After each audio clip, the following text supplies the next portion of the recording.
Hello everyone. Network socket programming in Python 3 practical way.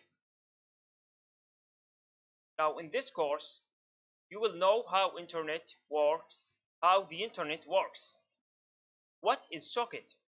What is socket programming? TCP versus UDP.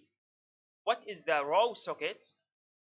DDoS attacks will be explained and we will write a um, simple piece of code to make such attacks. But this warning, this will be on educational purpose. This will be used for educational purposes. Don't use it to harm any other.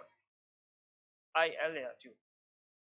Again, you will sharp your skills and by writing real life practical project, and you will use it right away. In this course, we will use of course Python 3. Why to use it? Because it is readable and easy, compatible with major platforms and systems like Unix, Windows, Mac, XP, etc. Many open source frameworks and tools, extensive support libraries.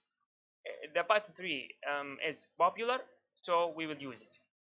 Now in this course, we will use it um, on Unix Linux system, which is Ubuntu.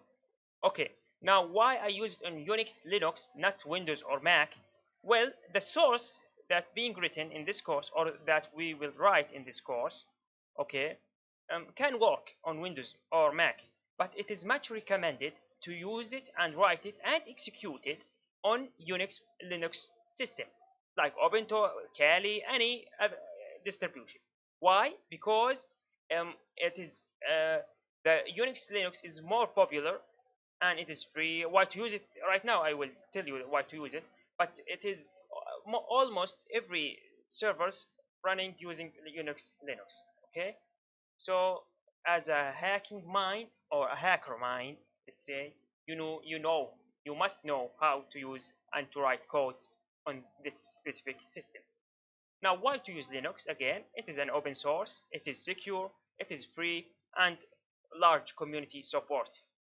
Okay, now remember, believe in yourself, cultivate a success mindset, working hard, don't make excuses. Your life will be changed today. Now, let's start with the next lecture. Good luck.